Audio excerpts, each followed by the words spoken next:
kesyukuran kehadrat Allah Subhanahu wa taala atas limpah kurnia dan keizinan daripada Allah dapat sama-sama kita menghadirkan diri ke rumah Allah untuk melaksanakan solat sunat tarawih, solat isya, solat sunat tarawih secara berjamaah.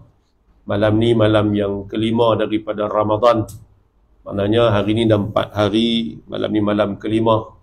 Kita sambut Ramadan dan mudah-mudahan Allah Subhanahu wa taala terus memberi kepada kita kekuatan, kesihatan, kita sama-sama meneruskan Ramadan ini dengan penuh amal ibadah dan ketakwaan kepada Allah Subhanahu wa taala. Dalam sepotong hadis Nabi sallallahu alaihi wasallam, hadis riwayat Imam Bukhari dan Muslim. Hadis ini panjang, mungkin kita boleh ambil sedikit. Allah Subhanahu wa taala berfirman dalam hadis ini, hadis qudsi, kata Allah, kullu amali ibni adam lahu illa as-siyam fa innahu li wa ana ajzi bih. Yang bermaksud setiap amalan yang dilakukan oleh anak-anak Adam itu adalah untuknya sendiri kecuali puasa. Maka sesungguhnya, kata Allah, puasa itu adalah untuk aku. Lalu Allah kata, dan aku sendiri yang akan memberikan ganjarannya. Hadis ini panjang, cuma untuk kesempatan ni kita ambil sikit untuk kita memahami apakah yang dimaksudkan oleh Allah Subhanahu wa taala. Setiap amal yang dilakukan oleh anak-anak Adam itu adalah untuk diri dia sendiri, kecualilah amal yang disebut puasa itu adalah untuk aku, kata Allah. Maka aku sendiri yang akan memberikan ganjaran kepadanya sebanyak mana dan sebagaimana yang Allah kehendaki. Ibnu Hajar Al-Asqalani ketika mensyarahkan hadis ini menukilkan 10 pandangan ulama tentang makna dinisbahkan khusus. Kenapa diletakkan, dinisbahkan, disandarkan ibadah puasa ini kepada Allah Subhanahu wa taala, sedangkan pada hakikatnya semua ibadah yang kita lakukan itu kerana Allah. Tapi pasal apa Allah sebut puasa? Pandangan-pandangan yang disebut oleh para ulama, yang pertamanya ialah ibadat puasa ini antara ibadah yang tidak berlaku riak padanya seperti mana ibadat-ibadat lain. Yang kata puasa ni kita dengan Allah. Ibadat-ibadat lain ni dia boleh nampak pada zahirnya. Semayang kita boleh tengok kawan kita jenis 8 ke jenis 20 kita tahu. Maknanya tahulah. Malam ni semua 8 lah. Sebab 8 tu kita baca panjang sikit. Kalau 8 baca 2 baris, 9 balik dah lah kita. Jadi maknanya kita tahu semayang tak semayang. Kadang-kadang kita sendiri pun kalau semayang depan orang tu cermat sikit, kalau belakang orang tak ada tu laju sikit. Jadi di situ ibadah-ibadah zahir. Yang lain demikian juga zakat juga kita boleh buktikan pada orang. Beri zakat kita boleh tunjuk cek 100,000, 200,000 dan sebagainya. Bini tanya, abang zakat telah bayar ni, kita kata bayar dah ni resit, kita boleh tunjuk pada orang. Haji lebih-lebih lagi lah. Kan nak pergi Mekah buat penuri baca Yasin, balik orang panggil Pak Haji, Mak Haji dan sebagainya. Tapi yang dikatakan ibadat puasa ni ibadah yang tersembunyi. Kita pun tak tahu kawan kita puasa ke tak puasa. Bini kita pun tak tahu kata kita puasa ke kita tak puasa. Walaupun makan seorang dia sekali pukul 4.30, pukul 5 kan. Main tengah hari, kena roti mengali semungkui. Balik petang buat letih, buat muka tak larat. Bini tanya, abang lagu mana? Boleh lagi lah dia. Tak boleh lagu mana, pukul 12 jadi balon nak roti mengali semungkui. Bini tak tahu. Jadi kita dengan Allah Subhanahu wa taala. Sebab itulah amalan takwa, amalan puasa ni, ibadat puasa ni, diajak kita supaya kita ni takut pada Allah.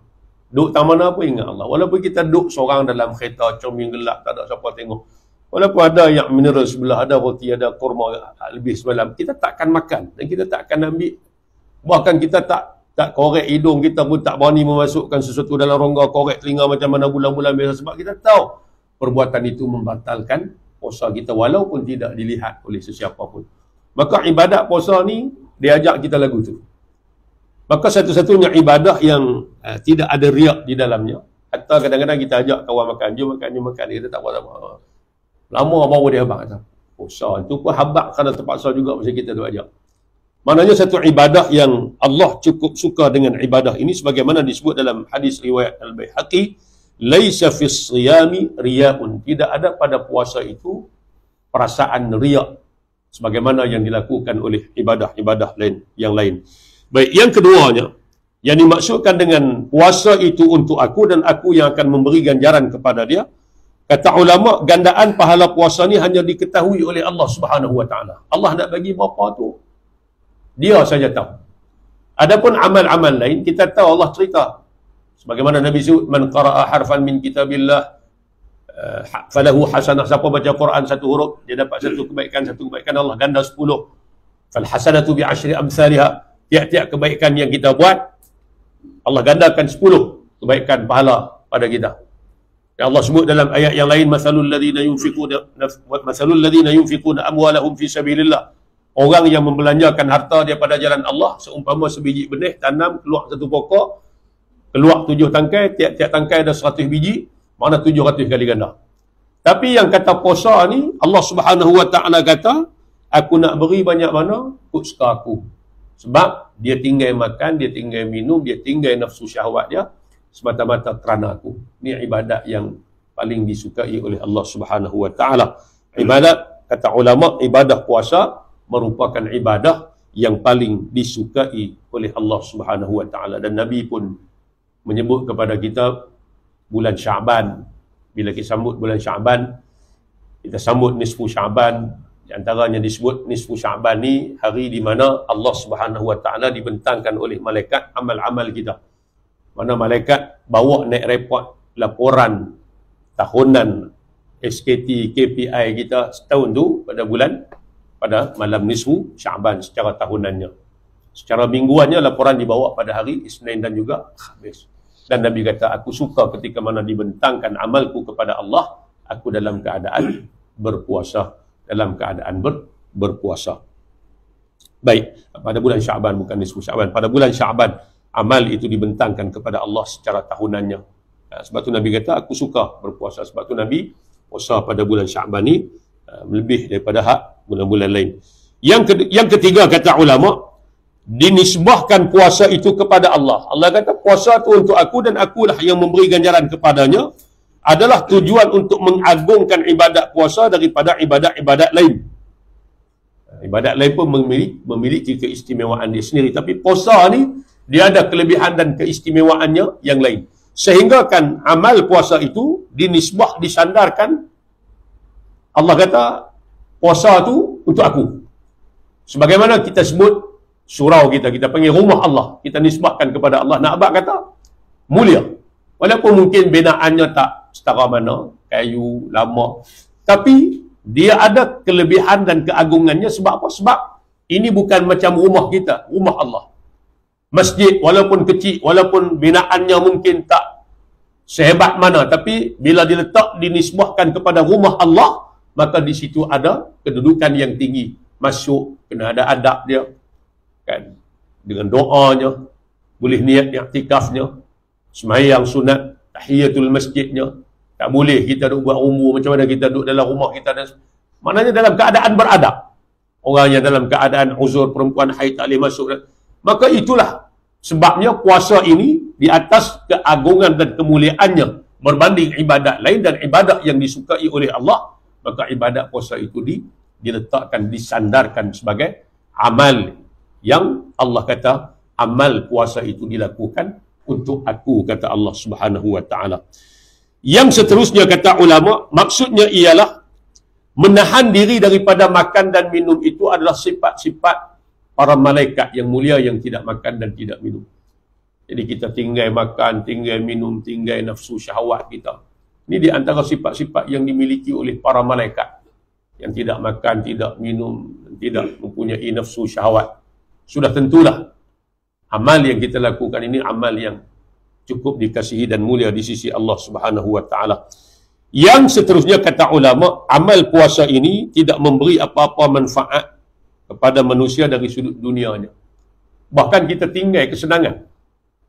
Kita tinggal makan minum, hak kita duk boleh makan hari-hari itu, hak kita boleh duk tunai nafsu syahwat. Kita tinggal benda tu. Semata-mata kerana apa? Taat dan patuh kepada perintah Allah Subhanahu wa taala. Lepas tu ada dua amal besar yang boleh beri syafaat pada kita, yang mari depan Allah, dia mengadu depan Allah. Apa dia? Yang pertamanya Quran, yang keduanya puasa. Dua amal ni dia akan minta kepada Allah untuk diberikan pertolongan kepada Tuhan dia. Kan? Puasa kata, akulah yang menjadi sebab dia terhalang daripada nafsu syahwat dia, makan minum dia pada siang hari ketika di dunia dahulu. Quran kata, akulah mana'tuhun nawma bil-laili, akulah yang menjadi penyebab dia terhalang tidur pada waktu malam. Tak cukup tidak. Habis tarawih balik, orang balik dia duduk tadarus lagi sampai pukul 12, pukul 1 malam. Rajin pula siang puasa, makan minum tinggal, nafsu syahwat tinggal. Maka puasa dengan Quran mari depan Allah, dia kata, berikan izin kepada aku, fasyaffi'ni fi, aku nak tolong orang yang rajin puasa dengan rajin baca Quran ni. Quran mari depan Allah, puasa mari depan Allah, minta keizinan pada Allah nak tolong. Sebab apa? Sebab atas dunia dulu mereka tinggal nafsu syahwat, tinggal makan minum semata-mata kerana nak puasa. Tinggal malam tak cukup tidur kerana nak baca Quran. Lalu disebut fayusyaffa'an. Dua amal ni diberi izin oleh Allah untuk memberi syafaat kepada Tuhan empunyanya, mana orang yang melakukannya. Yang seterusnya kata ulama, perbuatan zalim seseorang manusia terhadap orang lain akan menghapuskan amal-amalnya sehingga boleh menjadi muflis. Kita buat amal banyak. Kalau atas dunia kita buat zalim ke orang, akhirat Allah akan ambil pahala-pahala amal hak kita buat, kebaikan kita buat, beri pada orang-orang yang kita buat zalim tadi. Sehingga kan habis. Ini yang Nabi kata, atadruna manil muflis. Tahukah kamu siapa dia orang muflis? Nabi kata, sahabat kata, orang muflis ni orang yang la dirham lahu wala mata'. Tak ada dirham, tak ada duit, tak ada harta apa, ni orang muflis. Lalu Nabi kata, al-muflisu min ummati, orang muflis di kalangan umat aku, yang balik ke akhirat bawa pahala banyak. Mayang apa semua, nak rajin sedekah apa semua rajin. Tapi balik juga dalam keadaan bawa dosa pun banyak dengan manusia. Bunuh orang, zalim orang, maki hamun orang dan sebagainya. Lalu dia ambil pahala-pahala dia tadi diberikan kepada orang yang dia buat zalim tadi. Maka disebut dalam pandangan ulama, kecuali pahala ibadat puasa. Hak puasa ni Allah tak ambil.